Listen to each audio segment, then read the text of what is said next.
Hello friends, my name is Lalit Soni and you are watching MCQ Practice Series by Drishti IAS. So as you know that we have started this new initiative, that is Target UPSC Prelims 2024, under which we have launched two kind of modules. One is related to your current affairs, second is related to your MCQ Practice Series. If we are talking about this particular video, we are discussing environment MCQs. This will be the set 3. So if you have not watched first and second set, you can go and watch it. Other than that also there are different MCQ related to the subject like polity, science and tech, geography, etc. So you can go and watch those videos, which will be very helpful in your examination preparation. So let's start with the question number 1 of the day. Which of the following can be classified as e-waste? When we are talking about e-waste, you know that these are the waste which are generated by the out of use electronics items, electrical and electronic items. Okay, so whenever there is a device which is going out of use, let's say there was a laptop, now you are not using it, so basically you will discard it.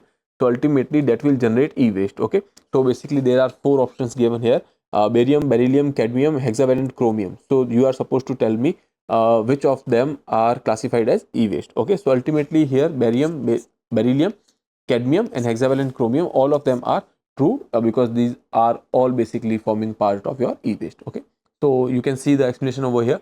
E-waste refers to the waste electric and electronic equipment. So basically all the equipments or the devices which you are using, like laptop, phone, tablets, TVs, okay, or any kind of device which is having some kind of semiconductor chips, etc. Ultimately if they are out of use, they will generate e-waste. Okay, now these e-waste is hot topic because obviously because of the rapid change in the technology, these devices are going out of use at a very fast pace. So basically that is why this e-waste is a hot topic. Okay, now when we are talking about the solution regarding this e-waste, there are various legislative frameworks which are in there, but the thing is, because of the implementation issues, because of the efficiency related to that particular solutions, these are not actually able to you can say address the e-waste management. Okay, fine. Here you can see e-waste releases lead, barium, beryllium, cadmium, mercury and other heavy metals including hydrocarbons are also included in e-waste, and then there are hexavalent chromiums. Okay, so these are basically some type of e-waste which you can basically remember. Now we can move forward with the second question. Which of the following are included in the method of treatment of and disposal of the solid waste in India? So when we are talking about this solid waste, okay, this is the waste which common household and industry is generating. Okay, now there are 4 processes given: pyrolysis, STP, landfilling and vermiculture. When we are talking about pyrolysis, this is basically a, you can say, a thermochemical process. Okay, wherein you will be going for the decomposition of particular waste in the absence of oxygen. Okay, in the absence of oxygen. Now when we are talking about this STP, that is sewage treatment plant, when we are talking about these sewages, these are basically not your solid waste. These are basically liquid waste, or you can say a polluted water. So basically STP cannot be your answer over here. Now landfillings, so obviously this for this solid waste management we are using this landfilling as a technique, and vermiculture, wherein we are using some worms. Okay, we are going for the worm and culture them, and ultimately these worms are used to go for the decomposition of this particular solid waste. Okay, so option 1, 3 and 4 can be your right answer. So A is your correct answer. Here you can see some explanation. Pyrolysis basically is a thermochemical decomposition of organic matter in the absence of oxygen. Okay, so basically what you are doing is you are basically going for the high temperature. Okay, sorry, you are basically going for the high temperature in the absence of oxygen. Okay, and you are going for the, you can say, there are furnaces which are used for this, and ultimately this is a thermochemical process of decomposition of organic matters. Now when we are talking about this vermicomposting or vermiculture, vermifiltration, etc., these are also you can say a way wherein natural waste management processes we can consider them. Okay, and here we are relying on the use of worms to convert the organic waste into a stable soil enriching compound. So ultimately this waste is converting into a compound which is helpful in the you can say soil enriching. Okay, so basically this is your waste to wealth.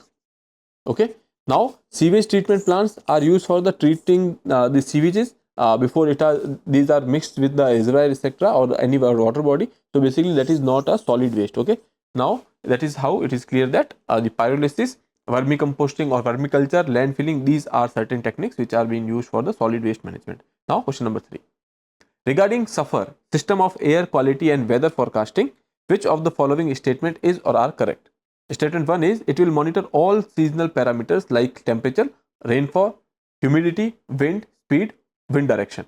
It has been developed by Central Pollution Control Board, that is CPCB. And third is its service is available only in Delhi and Mumbai. Now first statement is true because that will be monitoring various parameters. Okay, now when we are talking about this statement 2 and statement 3, that is incorrect. Okay, so we will see why this is incorrect. Option A would be a right answer. Let's see.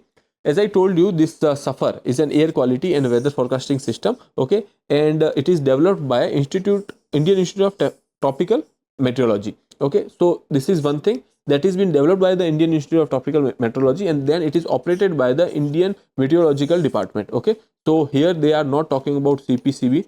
Okay, so that is why this particular statement was incorrect. Then when we are talking about these parameters which it is monitoring, here they are almost going for the all parameters like temperature, rainfall, humidity, wind speed, wind direction, which are given in the question. Okay, other than that, apart from the regular air quality parameters, they are also going for they are also going for the benzene, toluene, and then this xylene.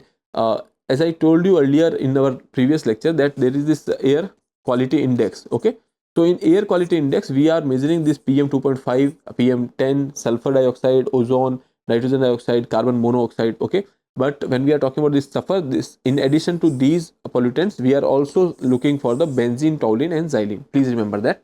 Other than that, when we are talking about the pollution trends, which this particular system is monitoring, that is monitoring in Delhi, Mumbai, Pune, and Ahmedabad, and not only in Delhi and Mumbai. So these are 4 cities which you can remember, wherein this system of SUFFER is basically monitoring the air index. Okay, now we can move further. Question number 4. Which of the following best explains hothouse earth? Okay, so with the name itself, you can give some kind of idea what would hothouse earth would be. So let's see the option A.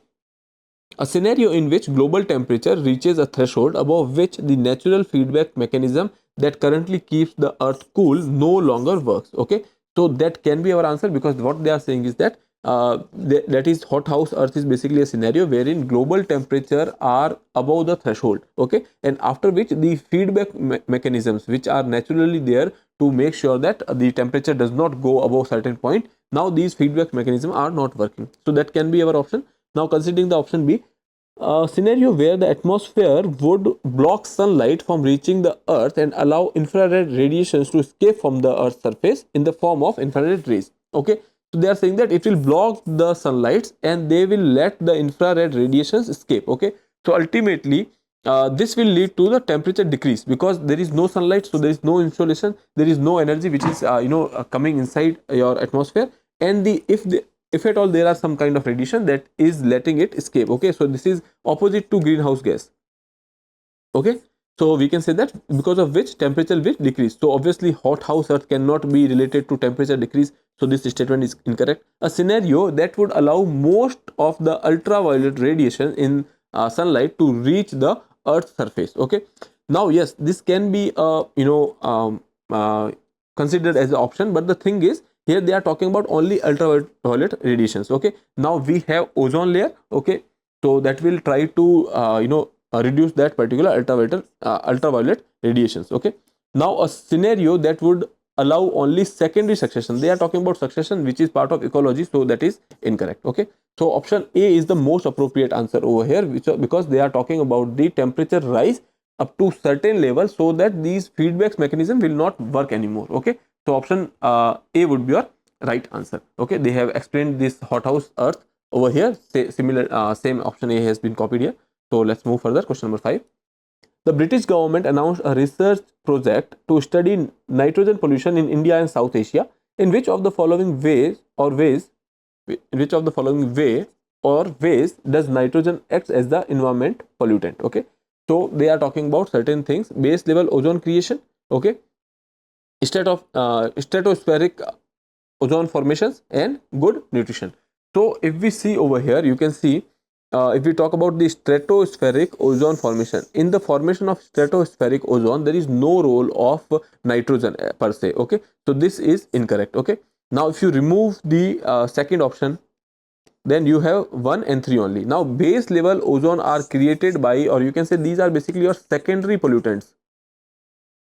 We have already read that secondary pollutants are those which are generated by the interaction with the primary pollutants. Okay, these are primary pollutants like nitrogen, then we have N2O, H2O, carbon dioxide, carbon monoxide. These are all basically your primary pollutants, and with the volatile organic compound, if they react, they form ozone. Okay, so that is one thing. When we are talking about this nitrogen, this is used in the base level ozone formation. So option A is correct. Then when we are talking about this good nutrition, that is also correct. So 1 and 3 would be your right answer.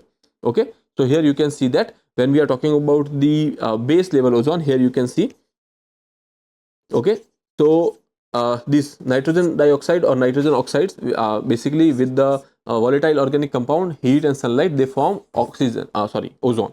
So this ozone, which is O3, basically act as a pollutant when they are near the earth's surface. Okay, so now we can say that is in the generation of base level ozone, nitrogen is responsible. Okay, so when we are talking about the stratospheric ozone, here you can see stratospheric ozone is not harmful, because we know that is helpful in protecting us from the ultraviolet rays by the sun. When we are talking about the formation of this ozone, we know that in the stratosphere there is oxygen, and these sun rays, or you can say ultraviolet rays, basically they split this oxygen molecule into two parts. Okay, that is O and O.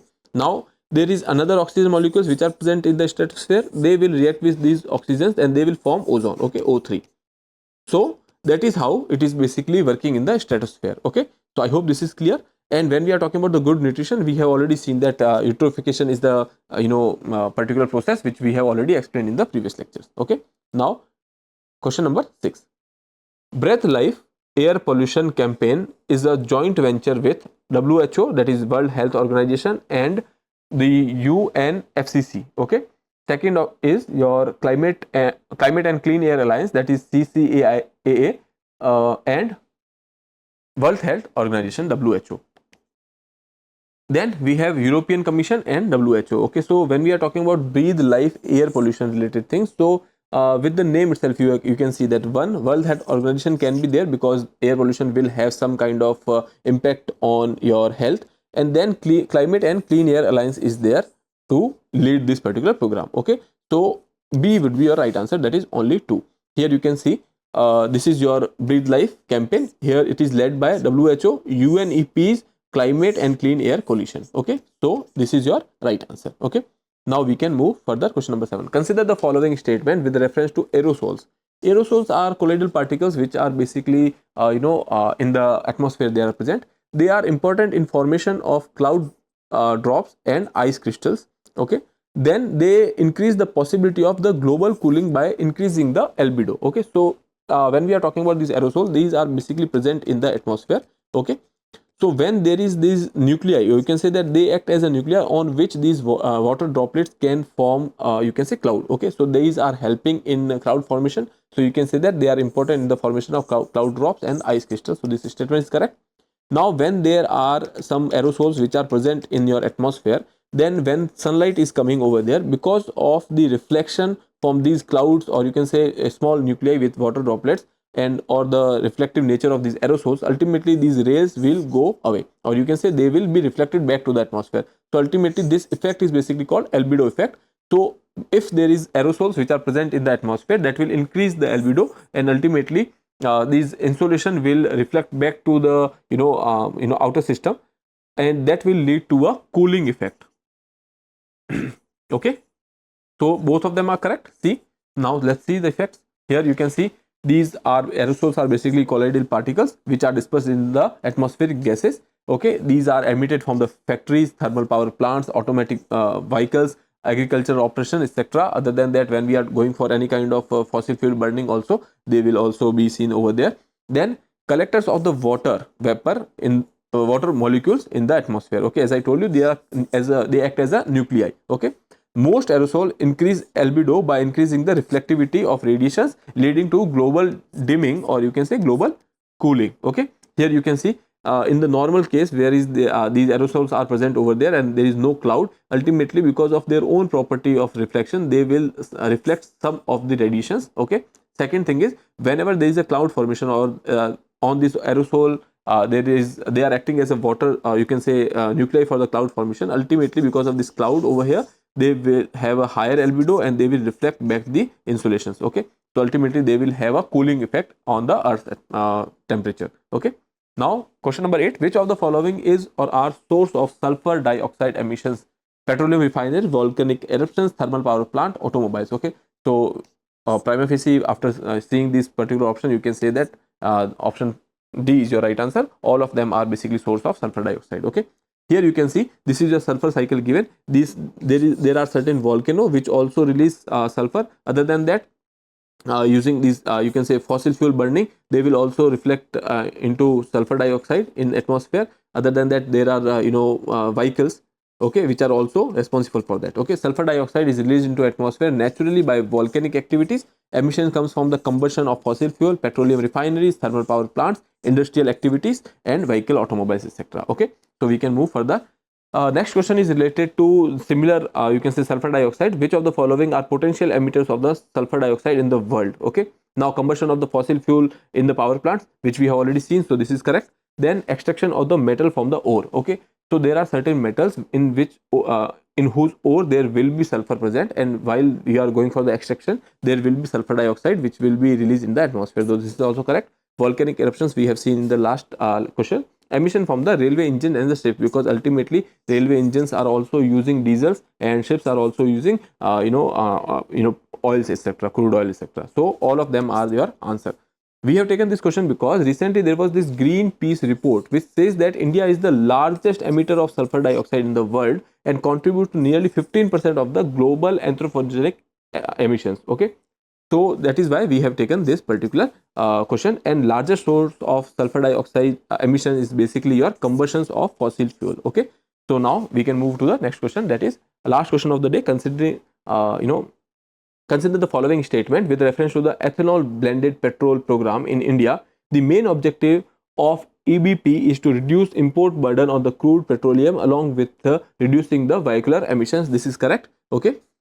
Second statement is the central government has increased the blending target under EBP from 5 to 15%. So this statement is incorrect because now they have increased the target to 20% by 2025. Okay. So please remember that this statement is incorrect. Now ethanol is agriculture based product produced from the molasses by byproduct of a sugar cane industry. So this is correct because molasses are byproduct of sugar cane industry and these molasses are used for the ethanol production. Okay. So I guess 1 and 3 would be a right answer. B would be your right answer. Okay. Now here you can see there is an explanation. Ethanol is agriculture based product. It is mainly produced from the byproduct of the sugar industry, as you can say that is molasses. Now when we are talking about this blending is basically nothing but the mixing petrol with the ethanol, and we have seen that because of this particular blending there has been this efficiency in the fuel.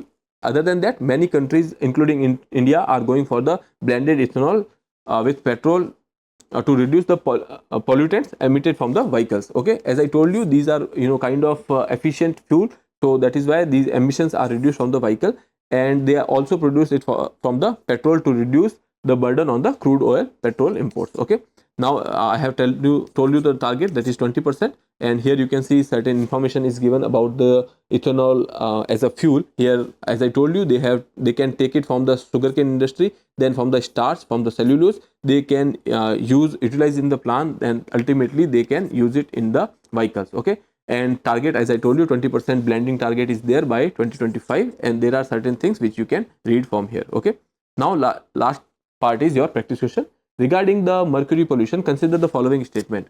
Statement 1 is gold mining activity is a source of mercury pollution in the world. Statement 2 is coal based thermal power plants cause mercury pollution.